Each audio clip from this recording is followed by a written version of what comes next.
Mais um pouquinho que alguma coisa não deu certo no instante. Atenção, agora, doutor. Estamos no Ativamente Cast, aqui direto do portal Fala Litoral, de Balneário Camboriú, Santa Catarina. E hoje estamos também ao vivo no Instagram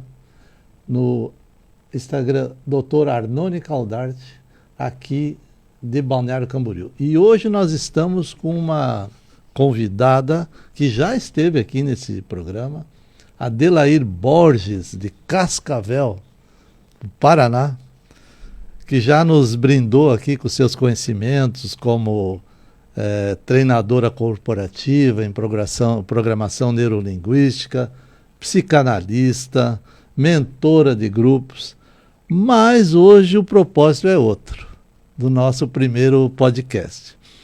A Adelair Borges escreveu um livro maravilhoso, que é o Eduardo Foge. Olha só, olha essa capa, né?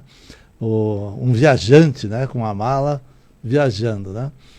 E esse livro é um livro assim que tem muitos insights, muita coisa boa para a gente aprender, né? Para a gente incorporar no nosso dia a dia, na nossa mente. E aí eu convidei a Adelair. Claro que a gente não vai poder falar sobre o livro inteiro, porque não pode, não dá. É muito insight, muito pensamento bacana. Mas nós vamos falar sobre algumas coisas que a Adelair escreveu ali, que eu achei assim, muito importante em convidá-la. Então ela tem muita experiência em desenvolvimento, eu acho que desenvolvimento humano, né? E eu acho que é por isso que saiu esse livro assim, tão bacana e tão bonito, escrito por metáforas, né, Adelair? Por metáforas, mas que tem a ver com o nosso cotidiano. Então fala um pouquinho aí, Adelair, né? Já apresentaram, mas pode te apresentar novamente, né? E aí vamos começar a falar mais especificamente sobre o livro e sobre algumas implicações, né, dessas metáforas e desses pensamentos que você coloca no livro. Falo com muito prazer, Arnone. Eu quero falar para você aqui o que não falei antes. Gente, quando o Arnone... Eu estava doidinha pelo feedback do Arnone. Quando o Arnone falou que viu neurociências aqui, Arnone, eu já tinha isso assim, aqui tem mais do que autoajuda. Porque muitas pessoas criaram um rótulo de que um livro de autoajuda é um livro ruim. Mas aqui tem muito sobre a mente humana, tem muito sobre o comportamento humano, tem muito sobre relacionamento, sobre liderança, sobre tudo isso, né? Exatamente. Então, primeiro eu quero dizer que eu fiquei muito contente com isso, por você que é autoridade no assunto, que é médico, que é neurocientista, que é autor desse livro fantástico que está aí atrás, né? Que, gente, quem não leu, leia, porque eu sempre digo, o Arnone consegue traduzir em miúdos para quem não é da área médica, para quem não é da área científica. Então, por que, Arnone, que eu escrevi uma história, uma viagem, né, através de metáforas? Porque a metáfora é uma linguagem que fala ao inconsciente de todas as pessoas. A metáfora é um meio de aprendizagem que, se nada mais funcionou, você usa uma metáfora que qualquer pessoa, em qualquer idade, qualquer faixa etária, qualquer nível cultural, qualquer problema de aprendizagem, ela vai entender. Então, a metáfora consegue falar com todos. E é esse o poder das metáforas e é o que eu usei no livro para que o Eduardo viva essa viagem e a gente compartilhe com ele de tudo que ele vai aprendendo ao longo da viagem. Mas assim, ó, lógico, você falou primeiro ali de, digamos, essa interação, né, entre o que a gente pensa e a neurociência, né? Então, eu também achei assim, as tuas metáforas, os teus insights, né, tem tudo a ver com, às vezes as pessoas pensam assim, não, mas isso é motivação apenas. Não. Hoje em dia nós temos, vamos dizer, scanners cerebrais que mostram como os pensamentos funcionam dentro da nossa mente, né? E aquilo que você coloca ali, aquelas metáforas, aquelas lições, que são lições do cotidiano. É um livro de ficção, né? Claro, mas claro que você como treinadora de pessoas, né, tem muito do que você pensa e do que você transmite para as outras pessoas, né? E isso é tangível, isso é modificação do nosso, vamos colocar assim uma palavra um pouco mais técnica, tecido cerebral. Não é só um pensamento, né? São neurônios que são produzidos, né? São conexões que ficam mais fortalecidas, são células nervosas que às vezes pensam de uma forma e de repente começam a pensar de outra. E a gente pensa assim, não, mas isso é ficção? Não, isso não é ficção, isso é verdade. E a gente vê hoje os trabalhos científicos em neurociência comportamental mostram isso, né? Mostram isso. E então eu fiquei assim encantado com o teu livro, né? E que eu digo, eu preciso fazer um podcast só sobre isso, né? E só sobre isso. E quero começar perguntando para ti, perguntando não, assim, discutindo, né? Uma das primeiras coisas que me chamou a atenção no livro, bom, primeiro é a forma como ele é escrito, né? Que de repente você coloca ali uma metáfora que assim você dá uma ênfase nela, né? Através de figuras ali como é que chama, da edição do livro, né? E que chama atenção. E de repente você pega aquilo para você e diz assim, não, opa, isso aí está falando comigo. isso aí está falando. E são inúmeras, né? Com certeza a gente vai falar de poucas aqui, mas são inúmeras. Mas você olha ali e diz, puxa, isso aí está falando comigo. E o primeiro choque de dizer assim, isso aí está falando comigo, foi quando eu li ali, e aí que eu eu tenho que convidar ela, porque assim, ó, que de repente você tem uma metáfora que diz assim, né? Quando alguém pensa que alguma coisa é laranja, não queira dizer que não é laranja. Que tomate não é laranja. E aí você fala ali, assim, ó, como é que é? Que para mim foi uma metáfora do cotidiano, né? Que de repente o Eduardo, ele morava numa cidade, né? E ele resolveu sair dessa cidade, né? E aí de repente encontra uma fruteira, né? Ele passa numa feira. Numa feira e ele não viu laranja e pergunta para o feirante, né? Onde é que estão as laranjas, né? E o feirante espera, não, estão ali, né? E ele, não, mas isso aqui não é laranja. O feirante, não, é laranja. E ele insistiu, não, mas não é laranja. Não, mas é laranja. Isso é tomate. Ele falou, não, não, isso é tomate, isso aqui é tomate. O feirante, não, é laranja.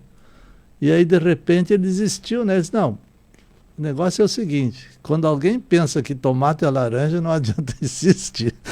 Então, eu achei... E não é, Hernani. Você vai teimar com uma pessoa que está afirmando algo que na mente dela é aquilo, mesmo que a realidade aponte para outro fato.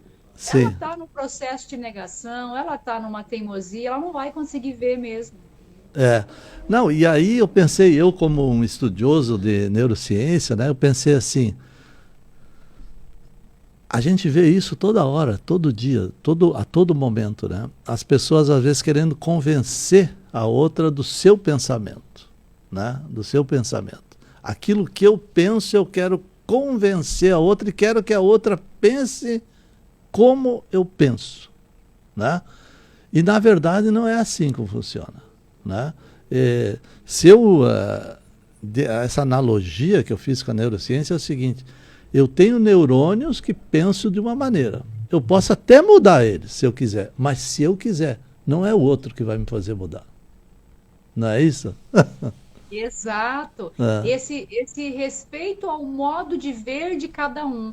Por mais que para você possa parecer um absurdo, se o outro está vendo de uma forma diferente, tem gente que briga por causa disso, né, Hernani? Sim. Você falou, tentando convencer o outro a pensar como ele pensa. Sim. Mas não, há que se respeitar as diferenças no cotidiano. Se nós pensamos diferente, o que vai mudar a minha vida, você pensar igual a mim? Não vai mudar em absolutamente nada a minha vida. Vai mexer com o meu ego, mas a minha vida não vai mudar em nada. Então, respeita o modo de pensar de cada um. E assim, ó, e mesmo que você, vamos supor, né, que eu queira, que você me convenceu, certo? Um determinado assunto, né? Eu pensava de uma maneira e de repente eu começo a pensar, eu posso pensar na possibilidade de eu pensar da maneira como você me convenceu. Se eu quiser, eu posso fazer isso, mas eu vou ter que trabalhar isso dentro da minha cabeça, né? E não é instantâneo, né? Não é instantâneo, eu vou ter que começar a flexibilizar para mim ser verdadeiro comigo mesmo, né? Então, as coisas não são assim, porque eu falo isso, você tem que, a partir de agora, começar a fazer diferente. Não, às vezes é devagar, né? Eu até li um trabalho científico que mostrou que pegaram uma pessoa que pensava diferente de um grupo. Não vale a pena, não vou entrar no mérito, mas tinha um grupo de 10 pessoas que pensavam de uma maneira. E colocaram uma outra pessoa com muito argumento que pensava de uma maneira completamente diferente. Era o oposto. E pegaram e era uma pessoa com credibilidade. Os dois grupos eram com credibilidade. Aí pegaram essa pessoa que tinha credibilidade, que achava que estava pensando que aquilo era verdadeiro, e colocaram lá naquele grupo para dar uma palestra, para convencer aquelas pessoas. E fizeram um questionário antes, para saber o que aquelas pessoas ali pensavam da outra, do pensamento da outra que ia dar a palestra. E depois da palestra, fizeram esse novo questionário para ver se tinha melhorado a percepção daquelas pessoas sobre aquilo que ele falou. Sabe qual foi o resultado? Piorou a percepção. Como é que é? A percepção piorou. Piorou? Piorou. As pessoas que escutaram acharam que ele forçou muito a barra para convencer elas, e aí a percepção de que, para eles acreditar naquela pessoa que tentou convencer eles, em vez de melhorar, eles esperavam que melhorasse, mas piorou. Piorou. Então, por mais que o outro tivesse argumentos sólidos. Por mais que o outro tivesse argumentos sólidos. Então, isso aí mostra o quê? Mostra que é preciso ter muito cuidado quando você quer que a outra pessoa pense como você. Precisa ter muito cuidado. Se eu quiser mudar, eu mudo, mas não é você que vai me convencer, né? Eu tenho que ser convencido, e eu tenho que convencer a minha mente a querer. Então, quando eu...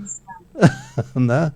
Então, essa primeira metáfora que me chamou a atenção ali, eu acho que se me permite, Arnone, Sim. ao longo desses mais de 20 anos de treinamentos, eu falo que não tem nada que compre experiência. Experiência não se compra, é tempo, se Sim. vive. E como eu encontrei pessoas assim que me ensinaram muito ao longo do tempo. Me ensinaram muito a como lidar com pessoas que pensam diferente, e muitas vezes eu pensar, será que eu estou de posse da verdade mesmo, né? Uhum. Porque a programação neurolinguística, por exemplo, fala que o mapa não é o território. O que nós temos aqui dentro, nenhum de nós tem o fato aqui dentro. Uhum. Cada um de nós tem a nossa representação peculiar do fato aqui dentro. Aí casa com o que você falou, que eu gostaria muito dessa pesquisa. Porque, e nós somos muito emocionais, então essas pessoas foram cutucadas no seu mapa, nos seus pontos de vista, e naturalmente, de natureza mesmo, a gente antipatiza com quem pensa diferente da gente. Por isso que é necessário o equilíbrio emocional, a inteligência emocional, né? Porque se você for pela natureza, você vai antipatizar com todos que pensam diferente de você. Exatamente. Então, quando eu olhei aquilo ali, eu disse, opa, mas isso aí é comigo, né? Porque às vezes eu quero convencer alguém. Que ótimo, que bom. E eu acho que isso é com todo mundo, né? Não é só comigo. Eu acho que isso é o nosso dia a dia, né? Quando a gente acredita numa coisa, a gente quer que os outros pensem da mesma forma, né? Pelo menos deseja. Mas você ter essa noção de que não é bem assim, é muito importante. Para o nosso relacionamento social, para o nosso dia a dia, né? Até diz, agora me lembrei uma outra coisa, que essa mesma pesquisa diz o seguinte, que mesmo que tenha piorado, a flexibilidade dos outros melhorou. Eles fizeram lá outras perguntas, melhorou. Que dizia o seguinte, que até diz assim, às vezes você pertence a uma tribo, né? Uma tribo, um determinado número de pessoas que pensam igual a você. Sim. Mas é muito, que isso é natural, mas que Sim. para o cérebro é muito bom você de repente ter amigos de outra tribo. Nem que você não acredite naquilo ali, mas você vai flexibilizando mais a tua atitude comportamental. Né? Se é um amigo, se é uma pessoa que você diz, não, ele é meu amigo, só pensa diferente.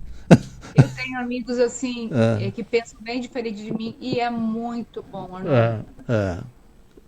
É muito bom.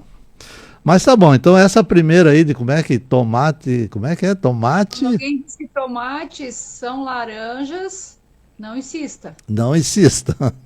É, Tá bom, não insista. Deixa a pessoa pensar o que ela quiser e respeite, né? é isso mesmo. Mas vamos para agora a gente vamos falar sobre o livro, né? E vamos continuar, que tem muitos insights aí. Um outro insight que me chamou a atenção foi quando porque você fala sempre, digamos, a terra da conquista, né? Ele vai atrás da terra da conquista. Sai de meia boca em direção à terra. Não, é muito, muito bacana porque ele morava numa cidade que você deu o nome de Meia Boca, né? O nome da cidade. Por que que era Quem mora Meia lá é meia boquense, né? Meia Boquense? Por quê? Porque lá tudo era meia boca, né? Nem era tão bom e nem era tão ruim. Tudo era digamos, nada era muito Excelente, comprometedor, mas também nada era ruim. nada era muito bom, né? Nada era excelente. E eles, não, mas eu não quero isso para mim, né? Eu quero, né, o que seja melhor, né? E aí ele precisava, ele dizia, para onde é que eu vou? Ah, eu vou para outra cidade, vou para a Terra da Conquista, né? Que era o nome da cidade, né? Só que ele, para ir para a Terra da Conquista, ele tinha que passar por outras cidades. Por vários lugares Por- e conheceu várias pessoas. Ele não, Todas elas, todos os lugares e as pessoas têm oportunidades de insights para nós, É, que são ele- metafóricos também. porque às vezes, daí eu me lembrei o seguinte, às vezes a gente pensa, eu faço isso, estou fazendo isso, e quero fazer aquilo, e eu quero ser teletransportado para lá. Não dá, né? Tem coisa no meio. Meu primeiro livro em 2006 chamava-se Trajetória de Sucesso, porque eu amo a trajetória, o percurso. E a maioria das pessoas, elas querem, como você falou, sair do meu estado atual e dar um salto quântico, um teletransportar lá para o pódio, né? Para o meu estado desejado.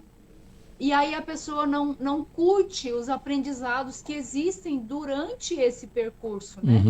Então, isso foi um dos objetivos que eu quis passar com o livro. Tem muitas coisas antes de você chegar no seu ED que você pode curtir, que você pode aprender, né? Sim, exatamente. E aí você fala ali, como é que se diz, até tomei nota aqui, que é assim, ó, que o caminho para a Terra da Conquista não era uma maravilha. Não era? Uma maravilha, né? Não. Não era uma maravilha, que tinha obstáculos ali no meio, né? Tanto que tem a Cordilheira dos 12 obstáculos, fora que ele passou antes, né? É, exatamente. Então, assim, ele chega num aeroporto, parece, né? E aí, quando ele vê, tá cheio de buraco para sair do aeroporto. Mas como? Eu tô no aeroporto, tá cheio de buraco? Claro, né? Não é assim, né? O caminho, diga, não é uma maravilha, e além de não ser uma maravilha, tem muito obstáculo, tem muita pedra. Além disso, né? Verdade. Então é outra. Não é que ninguém ajuda ele quando. Ninguém o ajuda, né? Quando ele se depara com esses buracos aí. Ele chegou na cidade de Perseverança e daí dizem para ele, ó, em Perseverança ninguém faz nada por você. Pois É você mesmo quem tem que se virar aí e cuidar dos seus problemas, né? Exatamente. E aí, esse insight que você teve ali no teu livro, eu me lembrei também do seguinte, né? Que existem vários trabalhos de neurociência comportamental que diz o seguinte, ó, que a maioria das vezes, isso é muito importante no nosso cotidiano, no nosso dia a dia. Além de a gente querer, digamos, ser teletransportado de um lugar que a gente quer para um outro lugar, né, que é uma maravilha, a gente quer ir rapidamente, diretamente. Normalmente, quando a gente encontra pequenos obstáculos que não são muito grandes, a gente desiste. 70%, tem uma pesquisa que mostra que as, digamos, as desistências, da gente não terminar aquilo que a gente começa, é por pequenas coisas. Um certo, vamos dizer, uma certa leniência, uma certa apatia, né? Ou alguém que não elogiou como a gente conta, não elogiou como a gente queria, pequenas coisas, a gente desiste. Não é por grandes coisas, é por pequenas coisas, né? E apesar que o Eduardo tinha buraco grande na frente e ele passou, mas não é só buraco grande, é buraco pequeno que faz a gente desistir, né? Sim, você vê que quando ele encontra o taxista chamado o seu desacorçoado lá, né? Uhum. Foi uma corrida. Não, de táxi. uma curiosidade que eu tenho, o nome do taxista era Desacorçoado. Mas olha só, né? Na verdade é isso mesmo. Você de repente contar o que a pessoa não te conhece, né? E daí tu olha, não, mas é o Desacorçoado, não dá nem para contar, ele não vai entender, né? A gente se convive com pessoas que vivem desacorçoadas a maior parte do tempo, ou a gente se encontra com elas e de vez em quando é normal que estejam comum, né, desacorçoadas. A questão é a gente não se deixar abater pelo desânimo do outro, né? Essa é uma questão de domínio próprio mesmo. E aí vem outra questão de neurociência também comportamental. Digamos assim, as pessoas são contagiosas. São contagiosas. O comportamento é contagioso, né? Então, se você de repente está cercado, né, de pessoas que são desacorçoadas, você vai ficar desacorçoado, não tem outra saída. É inevitável, né, Arnone? Não tem outra saída. Então, a importância de você ter consciência disso e de procurar fazer, digamos, de repente, se você tem muitos amigos desacorçoados, você fazer amigos que não sejam desacorçoados, né? Que te coloquem um pensamento melhor, que você queira modelar um pouco melhor, né? E não achar que aquilo que está certo, né? Ou desistir por pequena, porque eu tenho dificuldade de repente encontrar amigos melhores. Procura, hoje as possibilidades são infinitas, né? E aí eu ligo com o que você falou antes, você disse, tenha amigos de grupos diferentes. Então, às vezes as pessoas têm posicionamentos diferentes, mas são pessoas que têm uma energia mais gostosa, que são mais otimistas, que são mais batalhadoras. Então, olha como você conviver com pessoas diferentes também faz bem por isso, né? Nós precisamos escolher com quem conviver, intencionalmente. Mas o bacana no teu livro, o legal é que a gente está falando assim, só pequenos insights, mas você esmiuça isso, né? Você dá o nome, você detalha, né? Ah, mas de repente ele tinha uma cidade lá chamada Perseverança. Mas como assim Perseverança? Não, ele tinha que passar por essa cidade. E aí você explica como que ele passou, as pessoas que ele encontrou, né? Algumas que deram insights positivos, outras não tão positivas, né? E ele foi aprendendo, né? Aí vem o título do livro, né? Eduardo Foge, né? Ele fugiu em busca de alguma coisa que fosse melhorar ele no ambiente meia boca que ele vivia, e que isso não era tão fácil, né? Você mostra através de palavras simples e fazendo a interatividade dele com as pessoas que ele conhece, né? Dentro desses insights. Então é um livro sensacional. Ai, obrigada. Sensacional. Você sabe que esse título aqui, eu escrevi esse livro, comecei a escrevê-lo em 2010. Quando eu escrevi todo o roteiro assim, só que você sabe que a gente, como escritor, cada vez que você vai ler, você acrescenta alguma coisa, né? Você muda. E aí eu recebi Eduardo Foge. Primeiro que esse título não é comercial. Sim. Segundo, foge é um título negativo. Mas, gente, aí eu lembrei do que o Freud já falava. O Freud dizia que todos nós, independente da nossa... Olha que interessante isso. Que todos nós, independente das nossas diferenças, e aí incluo todas as diferenças, não só de pensamentos, de idade, de classe social, cultural, do lugar onde mora, do continente, de onde mora, tudo. Todo ser humano, independente da época em que viveu, ele vive para fugir do desprazer e para buscar o prazer. Todo ser humano. Sim. Por exemplo, ó, a gente come por quê? Para fugir da sensação de fome, que é o desprazer, né? E buscar a saciedade, que é a sensação gostosa. A gente vai ao banheiro por quê? Para fugir daquele aperto, daquela sensação desprazerosa, para conseguir aquela sensação de alívio. A gente dorme por quê? Para fugir do cansaço e para encontrar o descanso. Então, exatamente tudo, a gente estuda para isso, tudo. Então, eu quis passar essa ideia mesmo. O Eduardo foge disso. Tudo isso que nós fugimos, que nós precisamos fugir quando a pessoa ainda não pode, né? Uhum. Legal. Bacana. Vamos continuar mais um pouquinho? Bora lá, você que manda. Bom, ali tem também quando ele encontra os professores, né, e o aprendizado, né, ele encontra alguns professores. Eu não me lembro qual é a cidade que ele encontrou os professores. Ah, ele conta episódio, ele não conta onde, ele a senhora gravidade, a senhora termodinâmica, o reitor, né, que também é o reitor universo, se não me engano, né, legislador. Aham. E aí, ali fala de alguma coisa assim, ó, que parece que ele enfrenta uma crise, né, e daí e ele não se deixa destruir pela crise, né? Ele procura superar a crise. Então, às vezes a gente se deixa destruir, né? Acontece uma crise, qualquer crise, né? Pois é, então não dá mesmo, eu vou desistir porque a crise está aí. E o que a gente vê? As pessoas, às vezes, que são melhores, que se vivem melhor, ou que conquistam melhor, elas crescem na crise, né? Elas crescem na crise. E aí você passa por essa dificuldade. Ele encontra a crise, encontra obstáculos e de repente ele vai atrás de pessoas que tentam fazer com que ele cresça, né? E ele vai aprendendo com aquilo ali.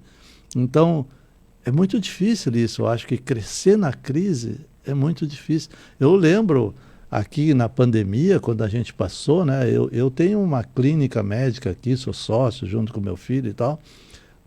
Foi em março de 2020, né? Março de 2020 que se instalou a crise.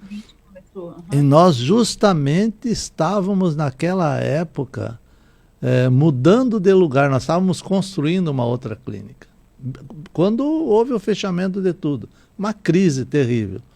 A gente fechou, parou a construção e o meu filho, que é médico, chegou e disse assim: olha, eu acho que nós vamos desistir da outra clínica porque a gente não sabe o que vai acontecer, vamos ficar onde que nós estamos. Aí eu disse para ele assim: olha, não vamos desistir, vamos tocar em frente porque isso vai passar. Isso vai passar, né? E passou. O que aconteceu? A gente continuou com mais dificuldade, lógico, os obstáculos cresceram, mas hoje nós estamos no lugar que a gente tinha planejado, que a gente enfrentou uma crise logo de começo. Então isso é uma experiência pessoal que eu tive com a crise da pandemia, que nós tivemos lá na nossa empresa. Então eu acho que a crise, a gente tem que, quando a gente passa uma crise, realmente a gente tem que pensar se há uma maneira de você aprender com aquilo e tirar alguma coisa boa dali, porque sempre tem os dois lados, né? Sempre tem os dois lados. Claro que às vezes você tem que ter aquele discernimento de pensar, não, mas não dá, né? Mas muitas vezes eu acho que dá e a gente desiste fácil, né? Quem não gostaria de passar uma vida sem crises, né? É. Agora, se tem alguém que conseguiu isso, ninguém conseguiu, né? Aham. O próprio Jesus e os outros, as outras pessoas que deixaram grandes legados, eles não conseguiram evitar passar por desafios, né? Por problemas. Sim, Então é inevitável. A questão é como a gente encara isso. Por isso que eu coloco ali no livro o que que é problema, né? Eu coloco através de uma equação. Problema é igual ao estado desejado menos o estado atual. Problema é a diferença que tem entre o que a gente quer e o que a gente tem. Quando a gente encara assim, fica mais leve enfrentar a crise. Quando aconteceu isso com você e seu filho, foi o estado desejado que estava aqui, foi lá para diante. Então aumentou essa distância. Mas vocês só tiveram que percorrer. Se você encarar problema como percorrer essa distância, a enfrentar a crise como percorrer essa distância, fala, eu consigo, né? Nós vamos aprender qual é a melhor maneira de diminuir essa distância entre o meu estado desejado e o meu estado atual, né? exatamente. É isso aí. Vamos seguindo. Tem tanta coisa, né? Mas eu acho que assim. Fico aqui o tempo que for preciso. Ah? Fico aqui contigo o tempo que for preciso. O tempo, enquanto está aí, estou aqui. Outra coisa que me chamou a atenção é a questão lá da rotina, né? Da rotina e da excelência. Fala um pouquinho sobre isso. Amo, Arnone, falar sobre isso. A rotina e a excelência, porque a rotina ela é vista como uma vilã. A maioria das pessoas falam, por exemplo, o casamento cai na rotina. O trabalho, os primeiros dias são bons, depois cai na rotina. Então, a rotina é muito vista como uma vilã. E não, nós precisamos aprender o lado bom da rotina. Eu digo assim, quando eu dou palestras nesse sentido. Imagina o seguinte, você vai começar na sua empresa hoje e você vai trabalhar como sendo responsável pelo departamento de compras. Sim. Amanhã não, amanhã você vai trabalhar na área do marketing. No terceiro dia você vai trabalhar como representante comercial. No quarto dia você vai trabalhar como o diretor-geral. Quando é que você vai ficar excelente em alguma dessas funções? Nunca. Porque a excelência, como já dizia Aristóteles, né, a excelência ela vem pelo hábito, ou seja, ela vem pela repetição. Ninguém é excelente em alguma coisa que não repita muito. Pega um músico, ele só é excelente se ele treinar muito. Pega o Oscar Schmidt, que é um exemplo, e ele falava que o diferencial dele, ele dizia mão santa, coisa nenhuma, né? Mão treinada. Mão treinada. Então, você fala, mas eu tô há 20 anos com essa pessoa. Eu tô há 30 anos com meu marido. Gente, mas se eu trocasse de marido uma vez por mês, quando é que eu ia conseguir entender essa pessoa e nós conseguiríamos ajustar esse relacionamento? Então, nós precisamos ver o outro lado da rotina, que é a possibilidade da excelência. E não é o viver de modo rotineiro, desanimado, mas descobrir na rotina o que existe de oportunidade de excelência. E tem muito, Arnone, tem muitas oportunidades de excelência na rotina. Se nós formos com esse objetivo de descobrir o que existe de bom na rotina, você descobre. Se você encara a rotina como vilã, você não descobre. E uma coisa assim, eu até no meu livro eu falo um pouquinho disso. É assim, por exemplo, eu vou para o meu trabalho a pé, todos os dias. Né? Eu tenho essa possibilidade, onde eu trabalho é perto da minha casa, então eu vou a pé. E eu passo sempre pela mesma rua, a pé. Mas se eu olho para os lados, todo dia tem uma coisa diferente. Todo dia tem uma coisa diferente, né? Todo dia. Então, e nessas coisas diferentes, tu vai vendo detalhes, né? E os detalhes, às vezes, que cria algumas oportunidades, né? Isso. Então, a rotina, ela te possibilita que, de repente, você comece a enxergar detalhes. Claro que, às vezes, e também não... Por isso que eu por exemplo, eu gosto de chegar sempre adiantado no meu trabalho, né? Por quê? Porque eu não gosto de velocidade, assim, de fazer tudo correndo. Porque senão eu não consigo ver os detalhes, né? E na rotina você consegue a descobrir os detalhes. Então eu acho assim, e só vendo os detalhes que você vai chegar na excelência. E agora vamos voltar para o Eduardo, né? O Eduardo começou o Eduardo da ficção, o né? nosso Eduardo aqui, Do Eduardo, da Cidade de Meia Boca, né? Ele começa a descobrir que na rotina ele vai começar a crescer, né? Aí você explica, né? Por quê ali nos livros, né? As interatividades dele. Então, isso é muito importante no nosso dia a dia, né? Então, isso é muito bacana. E agora eu vou colocar uma colher aí, que é o seguinte, mas tudo bem, mas por que a rotina é tão importante? Porque só através da rotina e da repetição que a gente vai criar novos neurônios.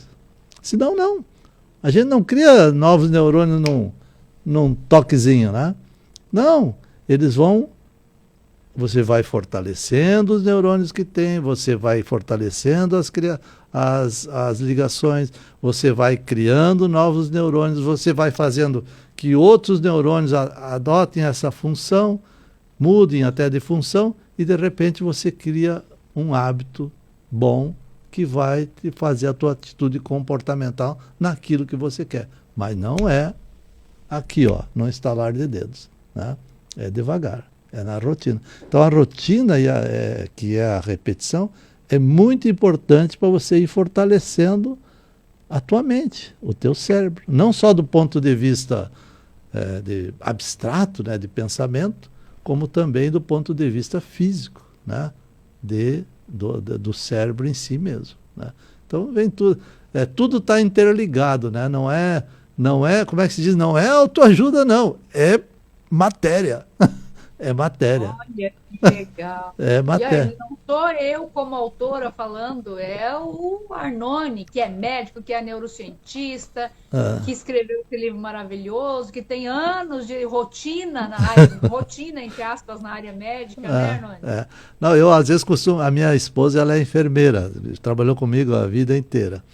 Agora hoje ela é cantora, né? Eu falei para ti antes, né, que hoje ela é cantora e compositora. Você me passa o perfil dela para eu seguir. Sim, e eu sempre, com o tempo, né, anos e anos trabalhando, eu dizia para ela assim, olha, na época a gente trabalhava com ficha, não era computador, era ficha, né? Ficha de consulta. E ela chegava com a ficha que estava em branco, né? E eu olhava o nome, olhava a idade, olhava se era o gênero, masculino, feminino, onde morava, que já estava isso preenchido, né? E eu dizia para ela, eu já sei o que essa pessoa tem. E ela dizia, não é brincadeira, sério, não é brincadeira. E geralmente eu acertava, sabe? Por quê? Rotina, anos e anos, né? Vendo perfis, né, de pessoas, né, nomes de pessoas, né, e já mais ou menos, né, claro que a gente não é mágico, né, mas sempre tem agora existe um outro trabalho muito importante também que diz o seguinte, que você, claro, como é que você vai prever o futuro, né? Não tem como prever, né, o futuro. Mas você pode fazer o teu cérebro trabalhar para que ir formando o teu futuro. Então tem um trabalho muito interessante, que colocaram assim, quando colocavam uma figura, vamos supor uma figura que provocava um certo medo, certo? O que acontecia para a pessoa? Ela aumentava o nível de adrenalina, aumentava os batimentos cardíacos, ficava apreensiva e tal. Aí colocava uma outra figura de calmaria, um entardecer, um anoitecer, calmaria, o mar, enfim, né? Ela reduzia a adrenalina, ficava mais calma, respirava melhor e tal, né? Cada foto provocava uma reação. Aí o que fizeram? Começaram a dizer para ela assim, olha, agora nós vamos mostrar essa foto aqui, mas ela não via qual era a foto, não via, mas a pessoa já estava com a foto na mão. E ela tinha reações que às vezes eram de receio ou reação de calma. E normalmente, antes dela ver a foto, ela já manifestava as suas reações emocionais sem ver a foto.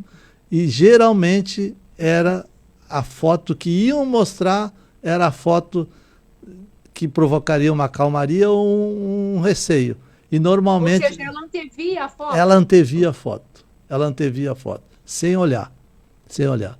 Então, o que é isso? Isso é o nosso cérebro já trabalhando o que vem depois. Né? O que vem depois. E isso não é motivação, isso é neurociência. Né? Então, você é capaz de repente, não vou dizer assim, prever o futuro, mas já deixar o teu cérebro preparado e o teu corpo preparado para o que vem. Mesmo que você não saiba. Então, olha só, me corrija, mas vamos ver. Eu acho que vai casar com o que você falou. Eu venho pensando e lendo sobre intuição, né? O que é essa dita intuição? Até gravei um vídeo que tem lá no meu Instagram, Arnone. A que conclusão eu cheguei? Eu aqui do meu tamanho, mas cheguei. Será que a intuição não é uma junção de conhecimentos adquiridos ao longo da vida, mais a experiência? Que num lapso de segundo a gente consegue juntar os... Nossa mente é fantástica, né? Juntar os conhecimentos mais a experiência e falar, isso aqui vai dar isso. Vai acontecer isso. Então, para mim, intuição é conhecimento acumulado mais experiência de vida. É uma teoria que eu tenho. E a intuição até explica isso, né? Até explica. Não, e a intuição, ela normalmente ela acontece nos primeiros segundos ali do pensamento, né? Por exemplo, a primeira impressão, né? Existem trabalhos que mostram que a primeira impressão você acerta em 70%. Como que tu vai acertar em 70% se tu não conhece a pessoa, né? Exato. Não sabe quem é, mas você olha e você já tem a intuição, né? E normalmente você acerta, às vezes erra, né? Lógico, você não é mágico, né? Mas a primeira... Tem uma margem de erro aí de 70% e 30% de margem de erro. Não, então a primeira impressão, ela nada mais é do que uma intuição, não é mesmo? É verdade. É uma intuição, né? E normalmente se sabe que geralmente acerta. Geralmente. Não quer dizer, claro que não, que temos que ter cuidado, mas é a primeira impressão.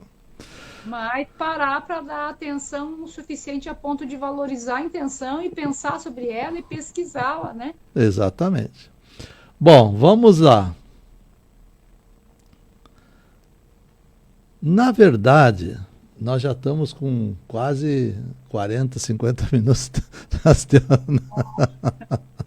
Arnone, eu quero participar de um evento presencial contigo. Ou eu vou te trazer para minha cidade um dia, ou você me avisa, estarei em tal lugar, porque o bom é interagir contigo, sabe? Assim, fazer palestra, ouvir você palestrar deve ser fantástico, mas essa interação aqui, não é todo mundo que tem essa oportunidade, gente, eu estou tendo de interagir contigo, sabe? Porque você traz... Melhor ainda é ler o teu livro. Melhor ainda é ler o teu livro. A minha esposa leu, eu falei para ti, a minha esposa leu o teu livro e se apaixonou. Disse que vai fazer uma música com o teu livro, olha só. Gente, posso contar para o pessoal que está assistindo? Pode, claro que pode contar. Eu sou uma mulher de fé.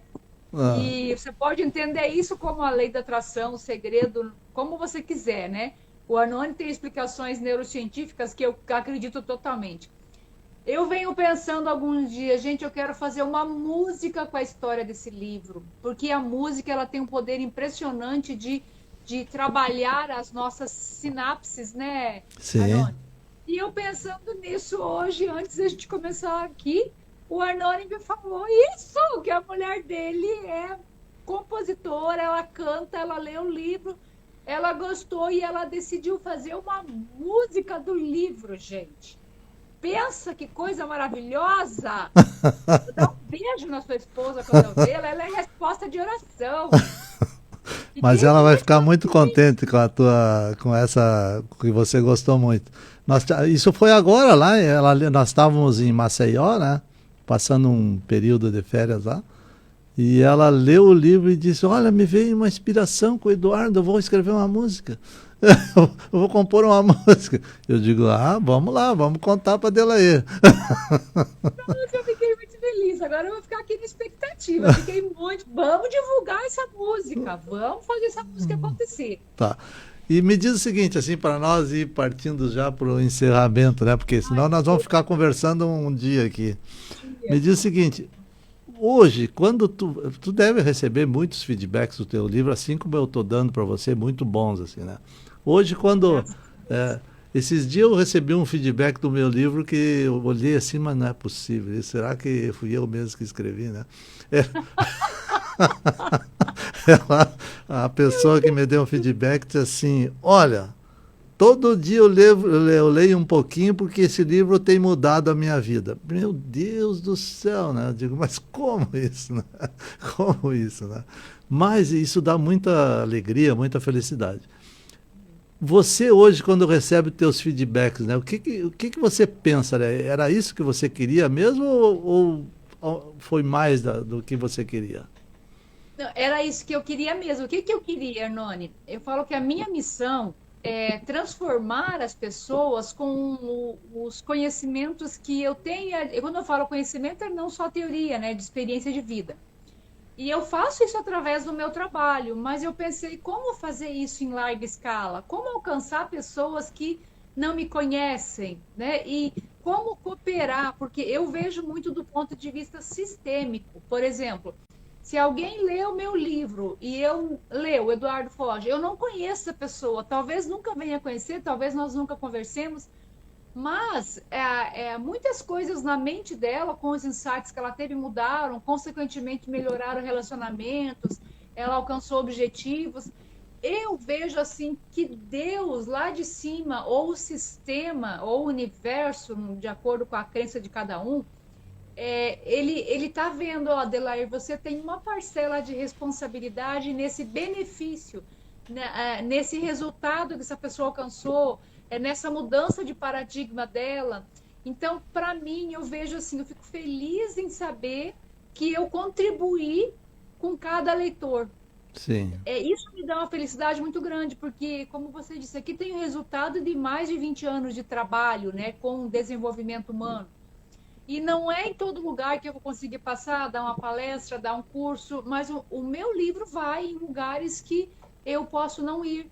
Então, vai alcançar pessoas que eu posso não alcançar. E eu fico muito feliz em saber que eu acabei contribuindo com a trajetória dessa pessoa. E vou complementar, transformar a realidade dessa pessoa. Oxe. De uma maneira concreta. Transformar realidades. Perfeito, perfeito. Bom. Vou usar isso para pôr na legenda do Instagram lá. Eu costumo dizer... Transformar realidades. Eu costumo dizer assim, ó, quando uma frase, você acha que uma frase é muito bacana, né, você escreve na testa assim, vou transformar minha realidade. Aí para você lembrar, né, que pode transformar, porque às vezes você esquece, né? Bom, Delair, foi muito bom conversar contigo. Digo mesmo. Muito bom conversar contigo, muito bom falar sobre o teu livro. O teu livro é fantástico, sensacional. Eu recomendo para que quem puder ler, que leia, que vá na Amazon, tem na Amazon, tem aonde mais ele pode comprar? Tem no site da Editora Literando, pelo direct do Instagram comigo, eu também mando direto, e daí nesse caso eu mando sempre com uma dedicatória, né? Sim, Então é só colocar ali Eduardo Foge nas livrarias, na Amazon, nas plataformas, na editora, sim, no teu Instagram, que é @Delair Borges Z. Borges com Z no final? Não, Borges e a letra Z no final, porque é o meu sobrenome de casada, é Zermiani. Tá, Delair Borges. Tá. Delair, então, Z, Delair Borges @, Delair Borges Z, né? Passam direto para você, né? E você tem teus cursos também, né? Tem os teus... Você também é ghostwriter, se a pessoa quiser escrever um livro, você ajuda ela a escrever esse livro, né? Então... Uma mentora literária também, se ela quer escrever, eu não preciso escrever por ela, mas ela quer ajuda em vários... Eu ajudo do começo ao final. E mora em Cascavel. Se alguém tiver em Cascavel, é que é mais fácil ainda de te achar, né? Mas pelo Instagram hoje, com a tecnologia, é isso aí. Então eu vou pedir para que você deixe uma mensagem final e a gente certamente vamos nos encontrar mais vezes. Vamos lá, vamos, porque ou eu vou te ouvir pessoalmente, ou eu vou acabar te trazendo para cá, Noni. Vamos fazer isso acontecer. Você fala a mensagem final, né? Diante de tudo que a gente conversou, é tanta coisa. Tanta Mas coisa. assim, eu vou tentar resumir de uma maneira. Eu amo gatos, nós temos 7 gatos aqui em casa. E eu aprendo muito com eles. E a gente costuma usar no dia a dia o pulo do gato, né? Uhum. Que é uma metáfora, inclusive, gosto muito de metáforas. Então eu desejo muito que as pessoas encontrem o pulo do gato nesses problemas, né, da sua vida. E o gato também, quando ele pula, a hora que ele cai com uma firmeza e uma leveza admiráveis. Então, que os nossos leitores deem aí o pulo do gato e eles caiam com firmeza, e com leveza e com elegância. Que bacana, muito bom. Mostra o teu livro aí, que estamos terminando. Aí, gente, Eduardo Foge, ele está numa viagem mesmo. E na Amazon, na editora Literando, e pelo Instagram comigo eu também mando direto. Delair Borges. Delair, um abração para você e provavelmente vamos nos encontrar novamente quando a música da minha esposa, que é compositora, estiver pronta. Nossa, ó, eu quero te agradecer muito por nós estarmos aqui, muito pelo teu feedback, muito pela ligação que você fez de neurociências aí, porque é uma autoridade no assunto, gente, fazendo. Já agradeço de antemão essa notícia da sua esposa, muito obrigada. Agradeço muito, fico muito feliz com isso. E aí vamos fazer essa música chegar nos ouvidos e nos corações de todos aqueles que estão conosco aqui agora, né? Tá bom. Eu vou deixar o Instagram dela, porque às vezes a pessoa quer saber. É @ Delair Borges Z. A letra Z só. Z mudo, né? @ Delair Borges Z. Para o pessoal não Isso. ir atrás. Abraço, Delair. Até mais. Abraço, muito obrigada. Um abraço para sua esposa também. Tá Gente bom. boa, obrigada por terem ficado conosco aqui. E vocês ganharam muito, porque o Arnone também trouxe, olha, tantas pérolas de neurociências aí. Obrigada, Arnone, por compartilhar teu conhecimento conosco, viu? Tá bom. Muito bem. Tchau, então. Deu? Tchau. Podemos falar? Agora podemos falar normal que saiu dele. Pronto. Ainda tem um